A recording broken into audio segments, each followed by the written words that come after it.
Hello students, आज वाले lecture में जो हम लोगों ने आपकी अच्छी रैंक लाने के लिए जो फिजिक्स लेक्चर सीरीज को स्टार्ट किया है, उसमें आज हम देखेंगे वेक्टर्स के की पॉइंट्स, वेक्टर्स की रामा टेक्निक, जिसके थ्रू आप अलग अलग लेवल्स की प्रॉब्लम्स को सेकंडों में आप तोड़ना सीख जाओगे। इसके साथ रिलेटिव कॉन्सेप्ट का हम टेक्निक बताएंगे ताकि आप फील कर सके रिलेटिव कॉन्सेप्ट को और उसकी टेक्निक के जरिए 10 से 12 सेकंड में सवालों को लगा सके।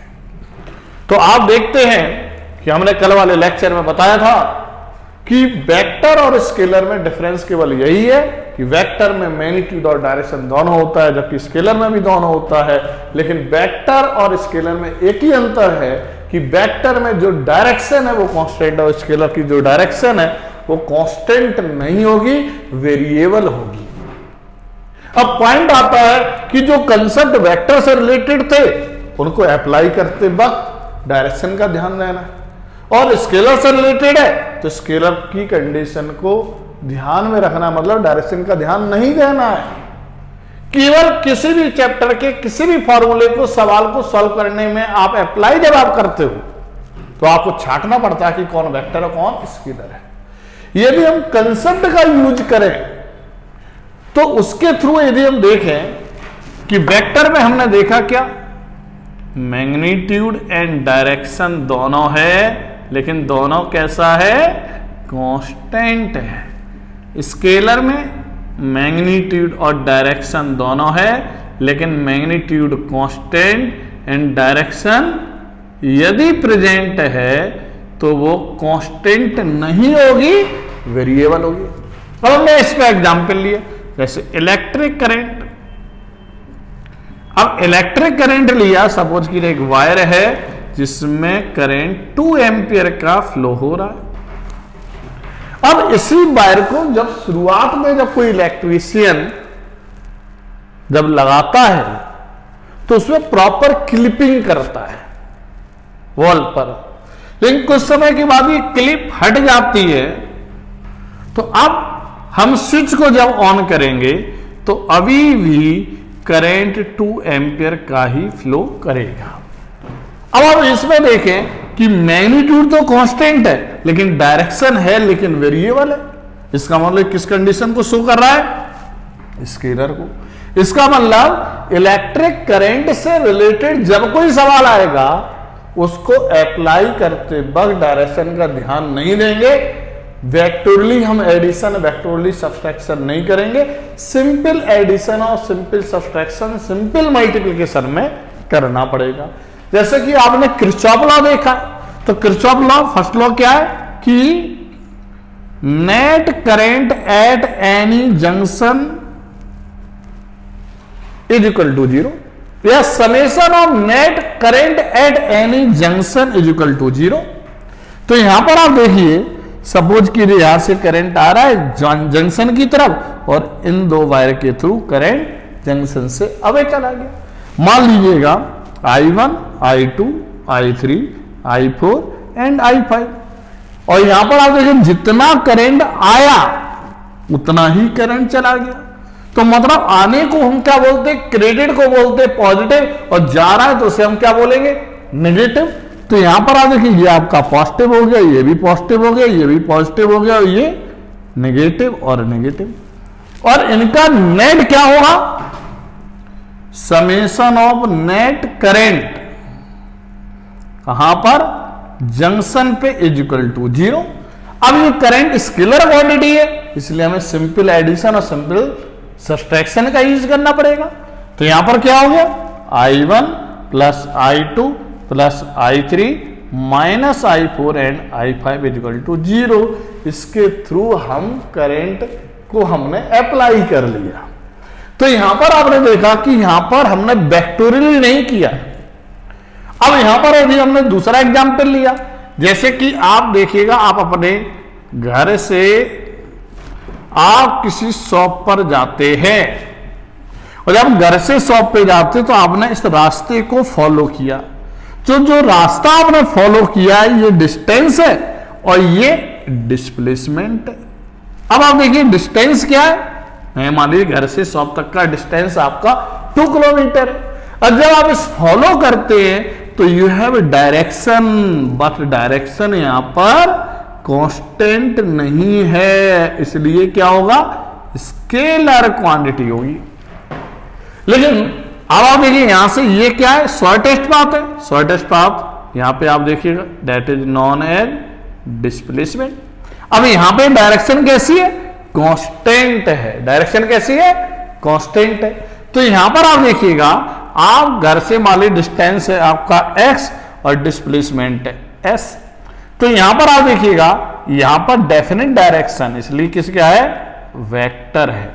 अब आप देखिएगा यदि आप डिस्टेंस निकालोगे तो यहां पर नेट डिस्टेंस की यदि मैं बात करूं कि घर से शॉप तक जाने में और शॉप से दोबारा हम जब घर पे पहुंचे तो टोटल डिस्टेंस क्या होगा, तो ये स्केलर क्वांटिटी है, मतलब हमें सिंपल एडिशन और सिंपल सब्ट्रैक्शन का यूज करना पड़ेगा। लेकिन यहां पर ये वेक्टर क्वांटिटी है, इसका मतलब हम इसको जो अप्लाई करें तो डायरेक्शन का ध्यान देना पड़ेगा। मतलब वेक्टर सम और वेक्टर सब्ट्रैक्शन बल्टन मल्टीप्लिकेशन का यूज करना पड़ेगा।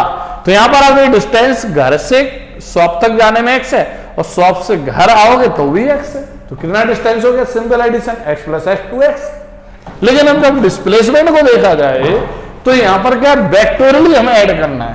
तो आप नेट डिस्प्लेसमेंट देखेंगे और ये वेक्टर क्वांटिटी है, तो होम से शॉप डिस्प्लेसमेंट होम से शॉप तक देखेंगे तो वो अलग होगा और शॉप टू होम देखोगे वो अलग होगा। तो यहां पे आप देखिए वेक्टर सब आपने किया है, मतलब ये क्या है, एस आई कैप, क्योंकि इधर से इधर जा रहा है, और यहां पर क्या है plus S of minus I cap that is equal to 0।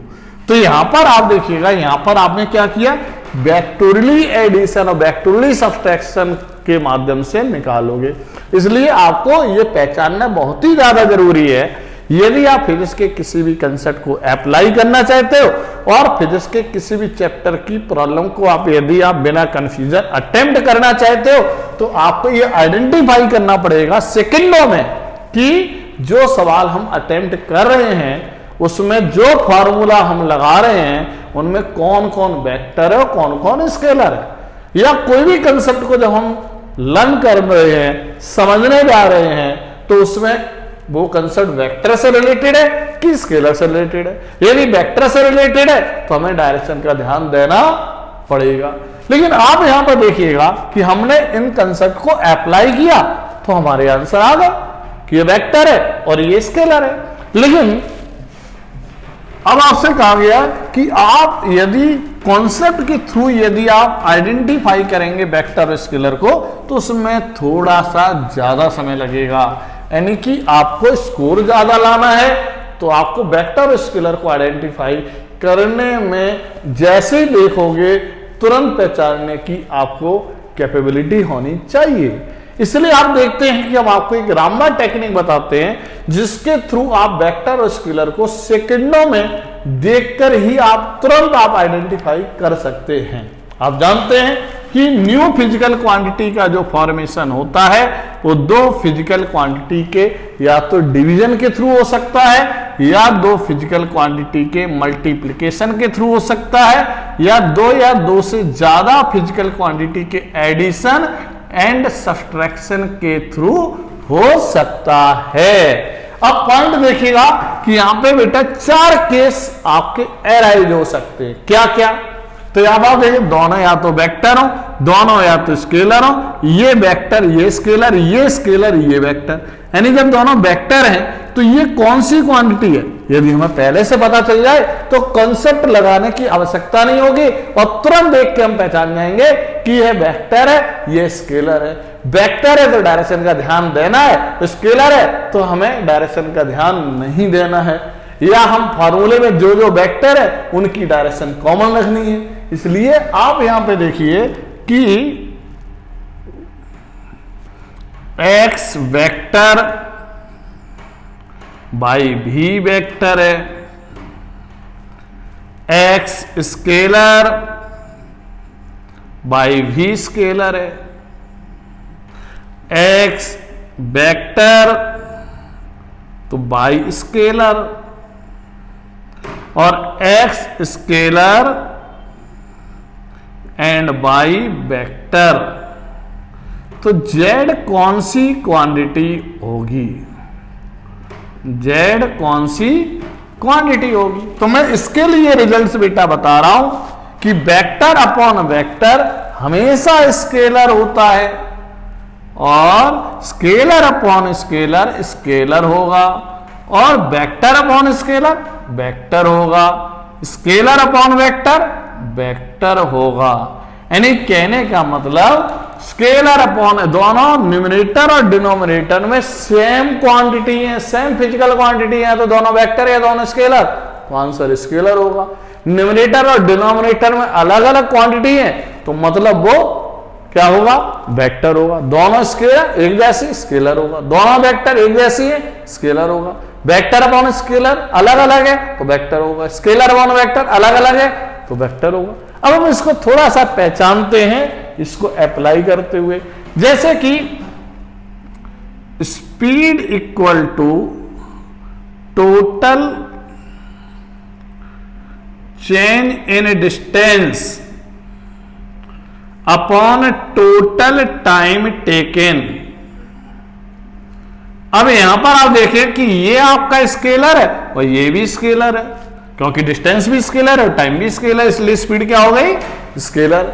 Velocity equal to change in displacement upon total time taken, तो डिस्प्लेसमेंट वेक्टर और टाइम स्केलर है, इसलिए वेलोसिटी क्या हो गई, वेक्टर हो गई। एक्सेलरेशन इक्वल टू क्या है, वेलोसिटी अपॉन टाइम, मतलब वेलोसिटी वेक्टर है, टाइम स्केलर है, तो एक्सेलरेशन क्या हो गया, वेक्टर हो गया। ठीक। Pressure equal to force upon area, तो फोर्स वेक्टर है, एरिया भी वेक्टर क्वांटिटी है। आप ध्यान रखें, एरिया वेक्टर क्वांटिटी होती है, ज्यादातर बच्चे स्केलर समझते हैं। एरिया वेक्टर की डायरेक्शन हमेशा उस सरफेस के नॉर्मली होगी, तो फोर्स भी वेक्टर, एरिया भी वेक्टर, तो वेक्टर अपॉन वेक्टर स्केलर, इसलिए प्रेशर क्या हो जाएगा, स्केलर हो जाएगा। ठीक है। अब आई देखते हैं, I equal to q upon t, तो चार्ज क्या है, स्केलर, टाइम क्या है, स्केलर, तो करंट क्या हो गया, स्केलर हो गया। यानी इस तरीके से हम फिजिक्स की ओवरऑल जो फिजिकल क्वांटिटी है वो दो फिजिकल क्वांटिटी के डिवीजन के थ्रू यदि फॉर्म हुई है, तो देखकर ही इन बातों को ध्यान रखते हुए, इन केसेस को ध्यान रखते हुए तुरंत आइडेंटिफाई कर लेंगे कि कौन वेक्टर है और कौन स्केलर है। अब अगला पॉइंट देखिए,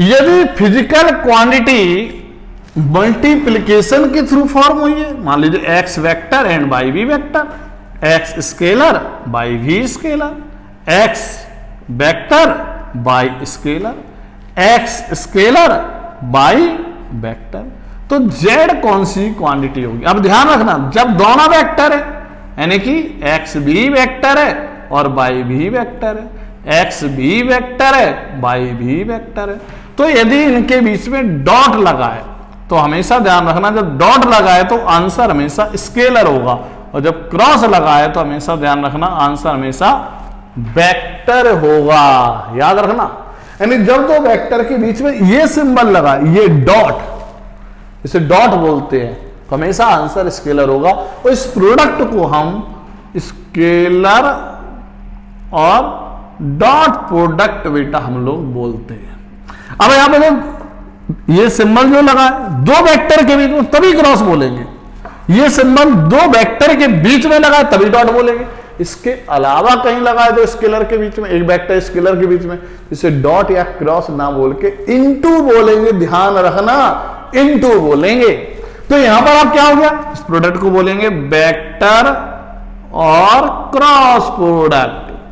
अब आप देख लेंगे कि यदि दो वेक्टर के बीच में क्रॉस है तो आंसर आपका वेक्टर होगा, यदि डॉट है तो आंसर स्केलर होगा। तो पॉइंट आया कि ये प्रोडक्ट को हम मैथमेटिकली सॉल्व कैसे करेंगे, इस प्रोडक्ट को ग्राफिकली हम कैसे करेंगे, ये हमें पढ़ने की आवश्यकता है। कि हमें क्या पढ़ने की आवश्यकता पड़ रही है कि ग्राफिकल मल्टीप्लिकेशन ऑफ वेक्टर्स क्या करेंगे हमें पता करना पड़ेगा। और मैथमेटिकल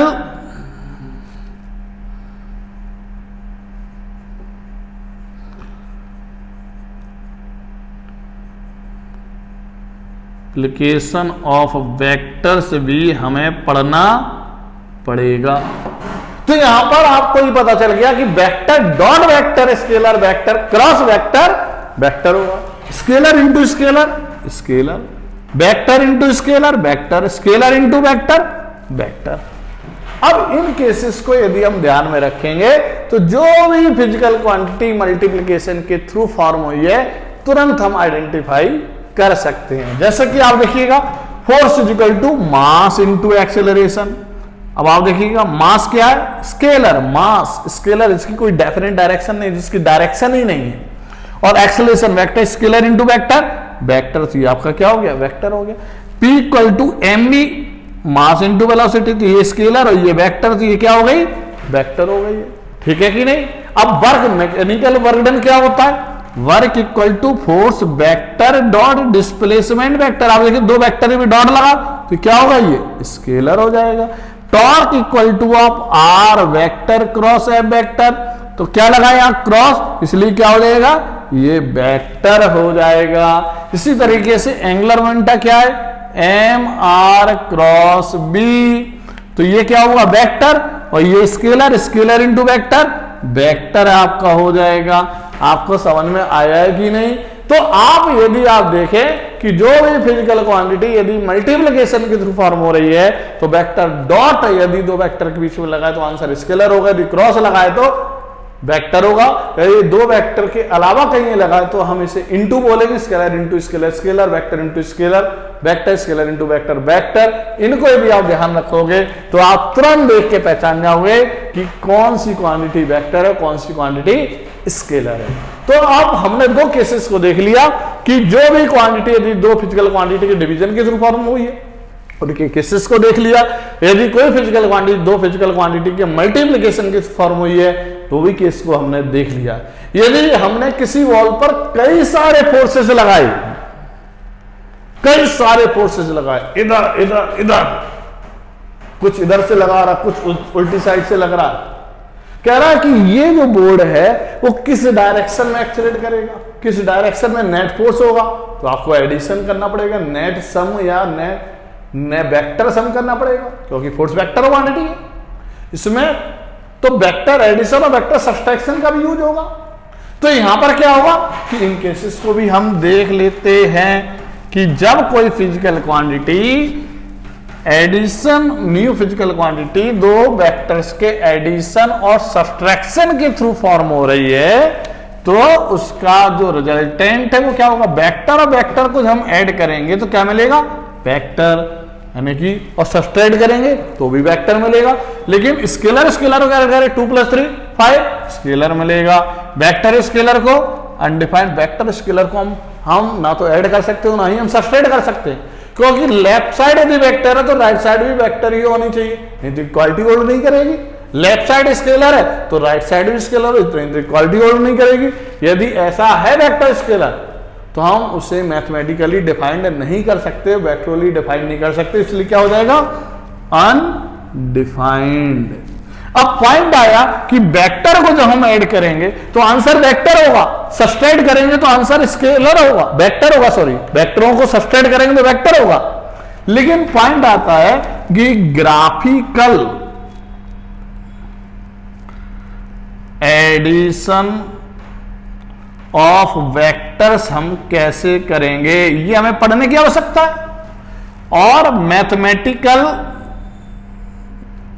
एडिशन ऑफ वेक्टर्स हम कैसे करेंगे ये भी हमें पढ़ने की आवश्यकता है। ठीक है, तो अब इसको देखते हैं। तो अब आप देखिएगा इन टेक्निक के जरिए हम वेक्टर स्केलर को तुरंत पहचान सकते हैं, कोई कंसेप्ट लगाने की आवश्यकता नहीं है। यदि दो फिजिकल क्वांटिटी व दो फिजिकल क्वांटिटी के डिवीजन के थ्रू फॉर्म होती है वेक्टर अपॉन वेक्टर है तो scalar scalar upon scalar scalar, vector upon scalar vector, scalar upon vector vector.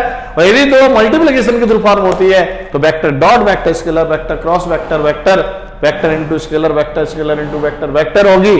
और यदि आप यहाँ पे ध्यान दें कि स्केलर इंटू स्केलर स्केलर होगा, और यदि लोग यहाँ पर हमें पढ़ने की आवश्यकता पड़ी मल्टीप्लिकेशन में कि हम वेक्टर डॉट वेक्टर स्केलर तो होगा, लेकिन हम मल्टीप्लाई करेंगे कैसे मैथमेटिकली और ग्राफिकली।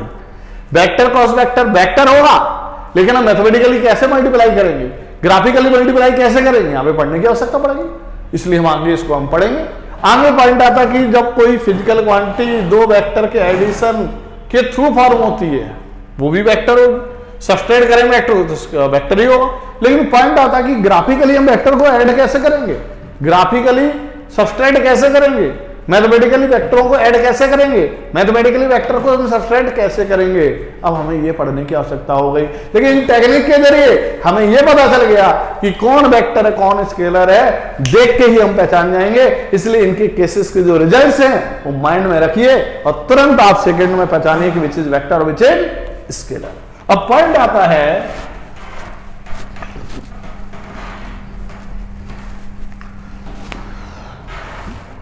वेक्टर का मतलब क्या है। यदि कोई वेक्टर है, इसका मतलब मैग्नीट्यूड और डायरेक्शन दोनों को रिप्रेजेंट कर रहा है और दोनों को एक साथ बता रहा है, क्योंकि एक साथ मैग्नीट्यूड बता रहा है उसी के साथ डायरेक्शन बता रहा है, और दोनों एक साथ बता रहा है। इसलिए एक साथ लिखना पड़ेगा, एक साथ बोलना पड़ेगा, तो एक साथ ग्राफिकली भी रिप्रेजेंट करना पड़ेगा।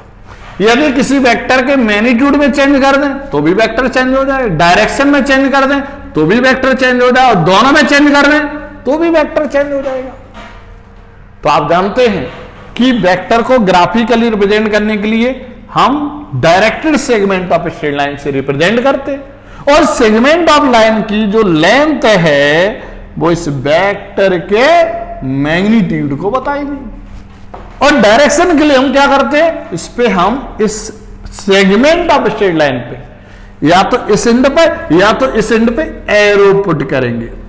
ये इच्छा आपकी है, और जहां पर एरो पुट किया है इसे हम फाइनल पॉइंट बोलेंगे, और इसे हम बोल देंगे इनिशियल पॉइंट। इसे पता चलता है कि vector it is always directed from initial to final point. अब यहां पर आप देखिएगा, यदि ये पॉइंट ए है और ये पॉइंट बी है। अब यहां पर आप देखिएगा कि ये थीटा एंगल बना रहा है। यदि हम बोलते कि एक वेक्टर ए बी है जिसका मैग्नीट्यूड 10 सेंटीमीटर है और डायरेक्शन ए टू बी है, तो कुछ बच्चे क्या करते 10 सेंटीमीटर का सेगमेंट ऑफ स्ट्रेट लाइन लेते और ए बी ले लेते, बी पे एरो लगा देते। कुछ बच्चे ऐसे करते, ऐसे 10 सेंटीमीटर का सेगमेंट लेते ए और बी, और कुछ इस तरीके से करते। अब दोनों में मैग्नीट्यूड तो बराबर है, लेकिन इन दोनों की डायरेक्शन अलग अलग है, तो वेक्टर आपस में इक्वल नहीं होंगे, क्योंकि डायरेक्शन में चेंज कर दे तो भी वेक्टर चेंज हो जाएगा। तो हम क्या करें जिससे डायरेक्शन की भी इंफॉर्मेशन सही तरीके से आप तक पहुंचाई जा सके। तो इसके लिए हम क्या करते हैं, डायरेक्शन के लिए एंगल का यूज करते हैं, एंगल। तो एंगल के थ्रू डायरेक्शन को रिप्रेजेंट किया जाता है। अब पॉइंट आता है, किसी ने 30 डिग्री बोला तो ज्यादातर बच्चे ने 30 डिग्री इस तरीके से बनाया और कुछ लोगों ने 30 डिग्री ऐसे बना दिया। अब यहां पर भी डायरेक्शन की वजह से मिस्टेक हो रही है, क्योंकि ये वेक्टर अलग है 30 डिग्री पे, ये वेक्टर अलग है, डायरेक्शन की वजह से यहां पर भी वेक्टर डिफरेंट हो गए। इसलिए यहां पर साइन कन्वेंशन लेने की आवश्यकता पड़ गई कि anti clockwise direction is taken as positive and clockwise direction is taken as negative. यदि मैं 30 डिग्री बोल रहा हूं इसका मतलब पॉजिटिव है, और जब ये पॉजिटिव है इसका मतलब हम ए भी वेक्टर लेंगे जो हॉरिजॉन्टल से 30 डिग्री और ऊपर की तरफ होगा। यदि मैंने -30 डिग्री बोला तो ये, तो इस तरीके से हम वेक्टर को ग्राफिकली रिप्रेजेंट करते हैं एक सेगमेंट ऑफ स्ट्रेट लाइन से, और जहां पर एरो पुट करेंगे उसे फाइनल पॉइंट बोलेंगे। डायरेक्शन के लिए, शार्प डायरेक्शन के लिए इसमें कोई कंफ्यूजन ना हो, ताकि दूसरा व्यक्ति भी उस डायरेक्शन के प्रति कोई कंफ्यूजन ना हो और वही समझे, इसलिए एंगल का यूज करते हैं, और एंगल हमेशा anti clockwise angle positive consider किया जाता है। अब पॉइंट आया कि ग्राफिकली में वेक्टर को मल्टीप्लाई भी करना पड़ेगा, ऐड भी करना पड़ेगा, सब्सट्रैक्ट भी करना पड़ेगा। तो हमें एक जगह से दूसरी जगह कैसे शिफ्ट करें ताकि वेक्टर में चेंज ना आए, क्योंकि वेक्टर में चेंज ना आने का मतलब है ना तो मैग्नीट्यूड में चेंज आए और ना ही डायरेक्शन में चेंज आए। मतलब है यदि हम वेक्टर को ये वेक्टर हो इस तरीके से आपको दे दे तो यहां पर मैग्नीट्यूड तो भले ही वही रहा लेकिन डायरेक्शन में चेंज हो गया तो वेक्टर वही नहीं रहा, तो हमारा आंसर चेंज हो जाएगा। इसलिए हम क्या करेंगे, यदि इसको इसी के ठीक पैरेलल शिफ्ट कर दें तो ना तो उसका मैग्नीट्यूड चेंज होगा और ना ही उसकी डायरेक्शन चेंज होगी।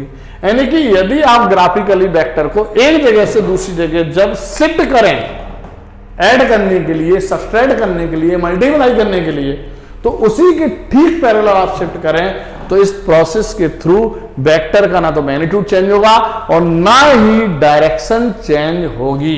अब पॉइंट आया कि अब इसे लिखेंगे कैसे। देखिए ए इनिशियल पॉइंट है, बी फाइनल पॉइंट है और वेक्टर हमेशा कहां से कहां डायरेक्टेड है, इनिशियल टू फाइनल पॉइंट है। इससे साबित होता है कि ये आपका हो गया वेक्टर ए बी। तो ए क्या है, इनिशियल पॉइंट, तो ए के ऊपर इनिशियल आना भी चाहिए, बी के ऊपर फाइनल आना। कुछ लोग इस तरीके से लिख देते हैं, that is wrong, this is right. अब ये ए भी क्या बता रहा है, मैग्नीट्यूड भी बता रहा है और डायरेक्शन भी बता रहा है, एक साथ के अलग अलग एक साथ बता रहा है। A B vector represent simultaneously magnitude as well as direction. Magnitude भी बता रहा है, डायरेक्शन भी बता रहा है, एक साथ, अलग अलग तो नहीं बता रहा। तो इस तरीके से हम वेक्टर को रिप्रेजेंट करते हैं graphically.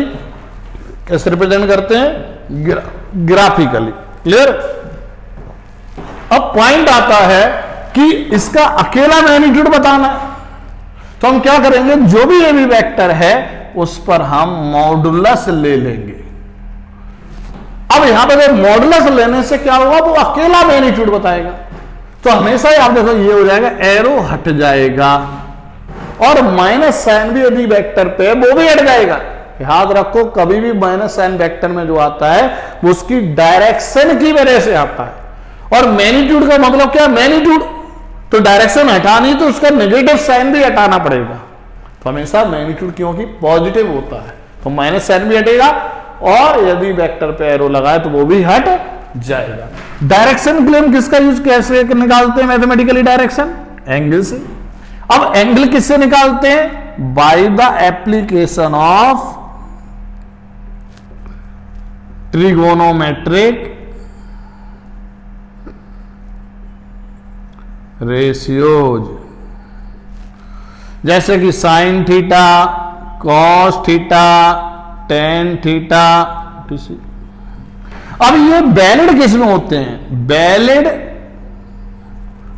Only at right angle triangle.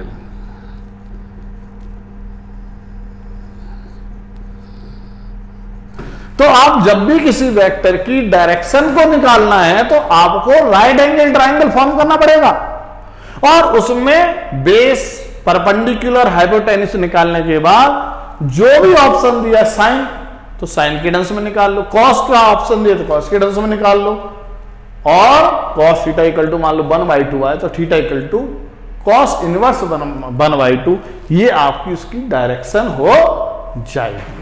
तो इस तरीके से हमने देखा कि वेक्टर को ग्राफिकली कैसे रिप्रेजेंट करते हैं। तो वेक्टर को ग्राफिकली रिप्रेजेंट करने के लिए हम एक direct segment of straight line से रिप्रेजेंट करते हैं और उसकी जो डायरेक्शन है उसको हम एरो लगा के, किसी इंड पर एरो लगा के हम उसकी डायरेक्शन को रिप्रेजेंट ग्राफिकली कर सकते हैं।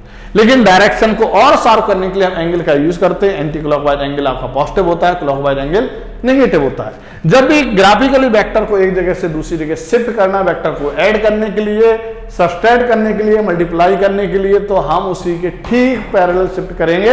ऐसा करने से ना तो मैग्नीट्यूड चेंज होगा ना ही उस वेक्टर की डायरेक्शन चेंज होगी। राइट।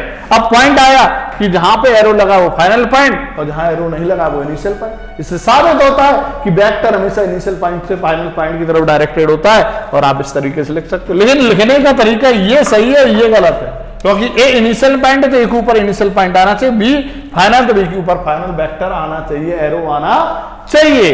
ये दो बातें एक साथ बता रहा है, मैग्नीट्यूड और डायरेक्शन। मैग्नीट्यूड निकालने के लिए हम उस वेक्टर पे मॉडुलस ले लेंगे और हमेशा याद रखना कोई वेक्टर में माइनस साइन है तो वो उसकी डायरेक्शन की वजह से है, तो मॉडुलस लेने से माइनस साइन इसी वजह से हट जाता है और एरो भी हट जाएगा। डायरेक्शन को निकालने के लिए एंगल का यूज करेंगे। एंगल कैसे निकलेगा? हम राइट एंगल ट्राइंगल फॉर्म करेंगे। राइट एंगल ट्राइंगल फॉर्म करने के बाद हम कोई भी trigonometrical ratio sine cos tan theta, sine cos tan cos sec cosec के माध्यम से हम निकाल सकते हैं। अब पॉइंट आया कि वेक्टर को मैथमेटिकली कैसे लिखा जाए। मतलब मैथमेटिकली लिखने का मतलब है कि मैग्नीट्यूड और डायरेक्शन दोनों को लिखना है। मैग्नीट्यूड और डायरेक्शन दोनों को लिखना है। मतलब है कि आप मैथमेटिकली आप वेक्टर को लिख रहे हो, इसका मतलब मैग्नीट्यूड और डायरेक्शन दोनों को लिखना है एक साथ, राइट।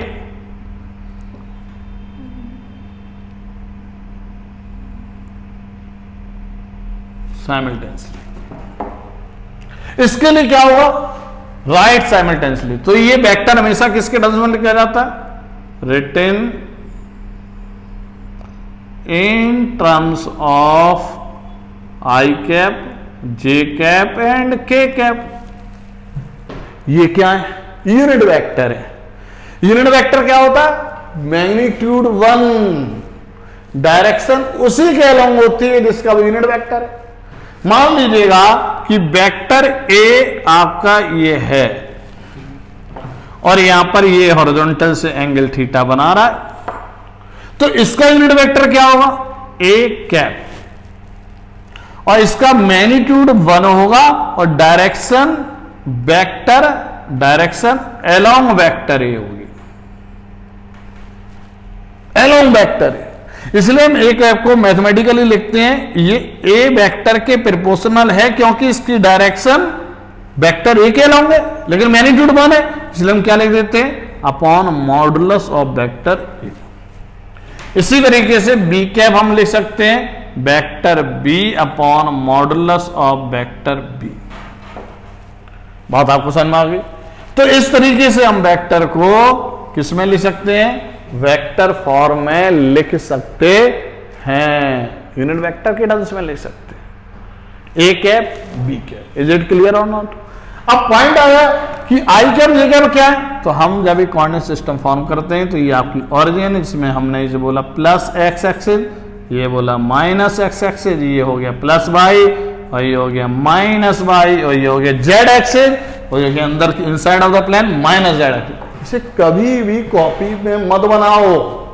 कुछ लोग इस तरीके से जेड एक्सिस बना देते हैं, जबकि ये माइनस एक्स और minus Y, minus X minus Y plane में, ये एक्स वाई प्लेन में, ये एक्स माइनस वाई प्लेन में, ये Y minus X Y plane में।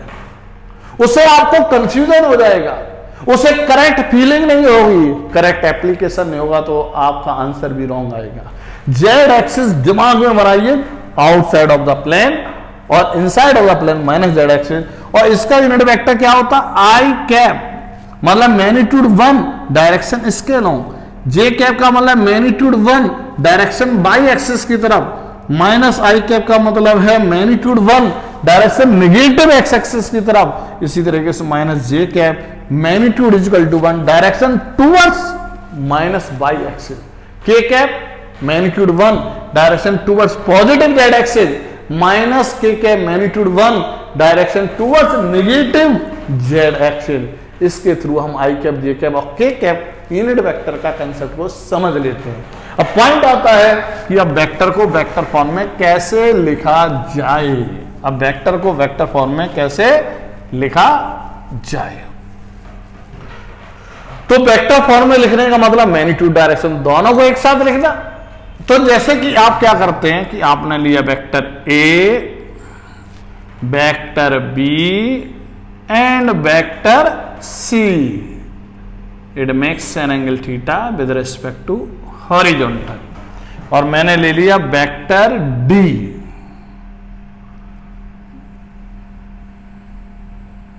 Alpha angle. तो इसकी टेक्निक, रामा टेक्निक क्या है कि सबसे पहले जिस वेक्टर को वेक्टर फॉर्म में लिखना चाहते हैं उसके इनिशियल पॉइंट को ओरिजिन माने। तो इनिशियल पॉइंट यहां पे है, इनिशियल पॉइंट है, हमने ओरिजिन यहां पर भी लिया और यहां पर भी लिया, और ओरिजिन मान के एक्स वाई और जेड एक्सिस ड्रॉ करें। तो देखिए एक्स एक्सिस तो आपका यही हुआ प्लस एक्स और ये ऊपर वाई हुआ, ठीक है, और जेड एक्सिस दिमाग में ड्रॉ कर लिया। इसी तरीके से ये प्लस एक्स हो गया और ये प्लस वाई हो गया और जेड एक्सिस मैंने दिमाग में ड्रॉ कर लिया। इसी तरीके से ये प्लस एक्स हो गया और ये प्लस वाई हो गया और जेड एक्सिस दिमाग में ड्रॉ कर लिया। इसी तरीके से ये प्लस एक्स हो गया, प्लस वाई की तरफ ये वेक्टर है ही नहीं, उसे ड्रॉ करने की आवश्यकता नहीं है, ये माइनस वाई एक्सिस हो गया। तो पहला पॉइंट क्या है कि वेक्टर के इनिशियल पॉइंट को ओरिजिन मानिए और एक्स वाई और जेड एक्सिस को ड्रॉ कीजिए। ये रामबा टेक्निक। फिर दूसरा स्टेप क्या कहता कि किस वेक्टर को वेक्टर फॉर्म में लिखना चाहते हो। तो यहां पे वेक्टर ए को लिखना चाहते हो वो पता कर लो, यहां पे बी वेक्टर को लिखना चाहते हो, यहां पे सी वेक्टर को लिखना चाहते हो और यहां पर डी वेक्टर को लिखना चाहते हो। तो उसका मैग्नीट्यूड एक्स एक्सिस की तरफ अलग पता करो, वाई एक्सिस की तरफ अलग पता करो और जेड एक्सिस की तरफ अलग पता करें। कहने का मतलब क्या? अब देखिए इसका मैग्नीट्यूड एक्स एक्सिस की तरफ कितना ए, वाई की तरफ कुछ है, कुछ भी नहीं है 0, जेड की तरफ कुछ है, कुछ भी नहीं है, एक्स की तरफ कितना है 0, वाई की तरफ कितना है बी, जेड की तरफ कितना है 0। सी का देखिएगा जेड की तरफ कोई मैग्नीट्यूड नहीं है, एक्स की तरफ भी है, वाई की तरफ भी है, जेड की तरफ कितना है 0। तो पॉइंट आया कि इसका मैग्नीट्यूड एक्स और वाई की तरफ है, इसका भी मैग्नीट्यूड एक्स और वाई की तरफ है, लेकिन जेड की तरफ 0 है तो हमने लिख दिया। अब पॉइंट आता है यहां पे तो डायरेक्टली पता चल गया। क्यों? क्योंकि यहां पर जब कोई वेक्टर एक्स एक्सिस या वाई एक्सिस या जेड एक्सिस के अलोंग है तो हमको मैग्नीट्यूड डायरेक्टली पता चल जाएगा। लेकिन जब प्लेन में X Y plane, Y Z plane, Z X plane में यदि कोई वेक्टर है तो हमको मैग्नीट्यूड डायरेक्टली पता नहीं चलेगा, कंपोनेंट करने की आवश्यकता पड़ेगी। कंपोनेंट कैसे करेंगे? हम राइट एंगल ट्रायंगल फॉर्म करेंगे और राइट एंगल ट्रायंगल फॉर्म करने के बाद उसमें ट्रिग्नोमेट्री लगाएंगे, साइन और कॉस, उसके माध्यम से हम कंपोनेंट निकालेंगे। तो राइट एंगल ट्रायंगल कैसे फॉर्म करेंगे? वेक्टर के एरो से, वेक्टर के एरो से उस लाइन पर परपेंडिकुलर ड्रॉ करोगे जिससे वो एंगल बना रहे थे। यहां पे आप देखिए इस लाइन से एंगल बना रहा है तो इस पे हमने परपेंडिकुलर ड्रॉ किया, यहां पे ये इस लाइन से एंगल बना रहा है इसलिए हमने वेक्टर से लाइन पर परपेंडिकुलर ड्रॉ करना है। कुछ लोग क्या करते हैं वेक्टर पर परपेंडिकुलर ड्रॉ कर देते, नहीं, वेक्टर से लाइन पर करना है। ये देखिए वेक्टर से लाइन पर, वेक्टर से लाइन पर, वेक्टर में परपेंडिकुलर होता तो ये होता, वो गलत हो जाता। वेक्टर पर परपेंडिकुलर नहीं होना चाहिए, वेक्टर के एरो से उस लाइन पर जिससे वो एंगल बना रहा है, इसके द्वारा राइट एंगल ट्रायंगल फॉर्म हो जाएगा।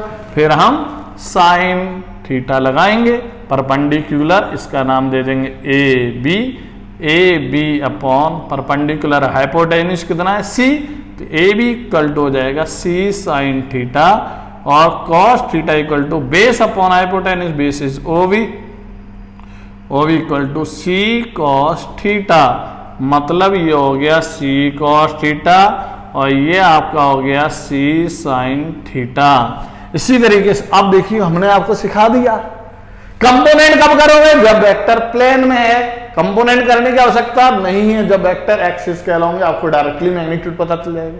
तो याद करना, ये तो हमने आपको बेसिक बताया ताकि आपको पता होना चाहिए ये आया कैसे। अब सवाल लगाते वेक्टर फॉर्म में लिखते हुए तब ये नहीं करोगे आप, हमेशा याद रखो जब भी कोई वेक्टर जिस लाइन से एंगल बना है उसकी तरफ हमेशा कॉस, उसके परपेंडिकुलर साइन होगा।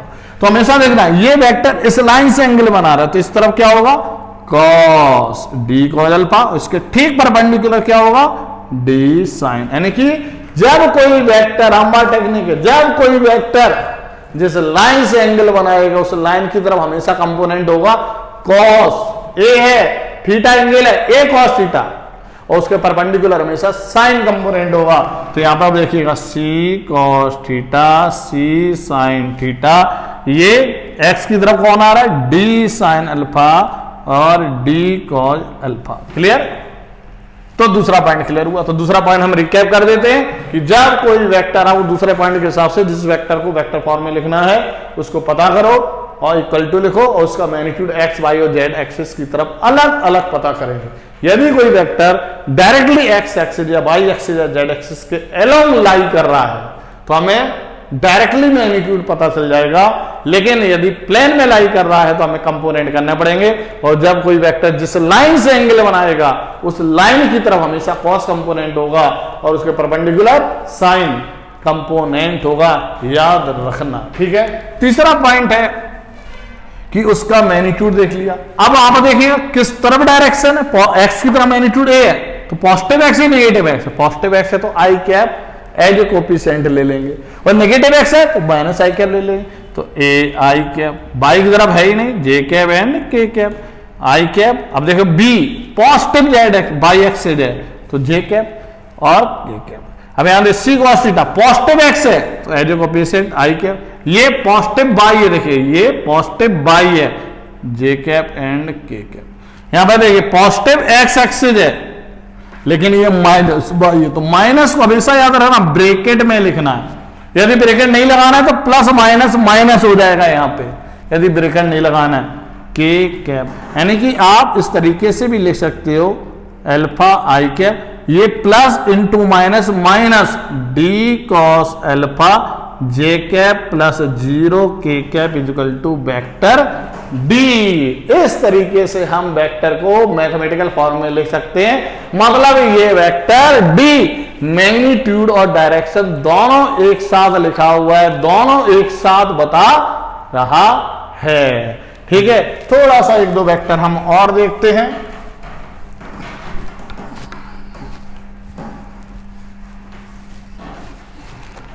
जैसा कि वेक्टर 10 और ये 30 डिग्री इससे बना रहा। अब इस वेक्टर को वेक्टर फॉर्म में लिखना है तो इसके इनिशियल पॉइंट को ऑरिजिन मान लीजिएगा। पहला पॉइंट क्लियर, एक्स एक्सिस और वाई एक्सिस और जेड एक्सिस बनाइए। ये हमने पॉजिटिव वाई ले लिया, जेड एक्सिस मैंने दिमाग में बना लिया। पहला पॉइंट क्लियर। दूसरा पॉइंट, किस वेक्टर को वेक्टर फॉर्म में लिखना चाहते हो 10 वेक्टर, इसका मैग्नीट्यूड एक्स वाई और जेड एक्सिस की तरफ अलग अलग पता करो। आप देखिएगा ये प्लेन में लाई कर रहा है इसलिए हमें कंपोनेंट करने पड़ेंगे। तो आप कैसे करो, वेक्टर के एरो से परपेंडिकुलर हमने बाई एक्सिस पे ड्रॉ किया क्योंकि ये वेक्टर बाई एक्सिस से एंगल बना रहा है और जिससे एंगल बनाता है उसकी तरफ क्या होता है कॉस और उसके परपेंडिकुलर क्या होता है साइन। तो आपका हो गया। अब देखिएगा ये एक्स एक्सिस के पैरेलल है तो एक्स एक्सिस की तरफ का मैग्नीट्यूड कितना आया साइन और ये आया कॉस और ये हो गया 0। तो ये क्या है पॉजिटिव एक्स है नेगेटिव है, पॉजिटिव एक्स है तो क्या लेंगे आई कैप, ये पॉजिटिव बाई जे कैप और के कैप। इस तरीके से हम वेक्टर को वेक्टर फॉर्म में लिख सकते हैं। अब अगला पॉइंट देखिएगा, दूसरा वाला हम देखते हैं।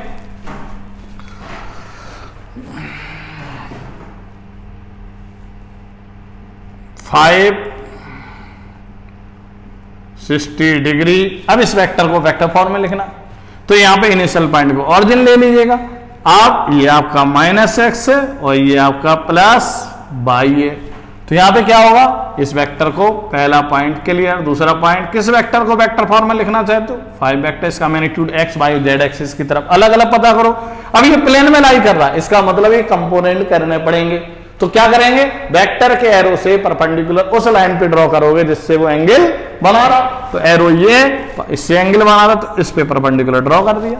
अब जिससे एंगल बना रहा था उसकी तरफ क्या होता है कॉस, तो ये हो गया 5 cos 60 और ये क्या हो गया 5 sin 60। तो आप देखिए एक्स एक्सिस तरफ मैग्नीट्यूड कितना आ गया 5 cos 60, बाई की तरफ कितना आया 5 sin 60, जेड की तरफ कितना आया 0 आ गया। दूसरा पॉइंट क्लियर।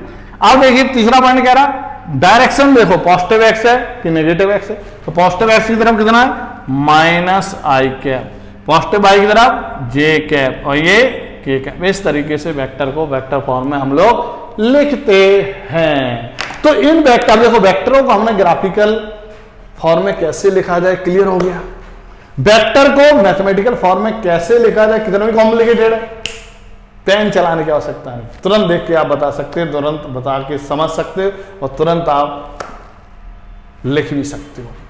अब पॉइंट आया कि इन ग्राफिकली वेक्टर को ऐड करने के लिए शिफ्ट करेंगे तो पैरेलल शिफ्ट करेंगे। तो ऐड करेंगे तो कैसे करेंगे, सब्सट्रैक्ट करेंगे ग्राफिकली तो कैसे करेंगे, मल्टीप्लाई करेंगे तो कैसे करेंगे, मैथमेटिकली ऐड और सब्सट्रैक्ट करेंगे तो कैसे करेंगे, मैथमेटिकली हम मल्टीप्लाई करेंगे तो कैसे करेंगे, ये हमें पढ़ने की आवश्यकता है।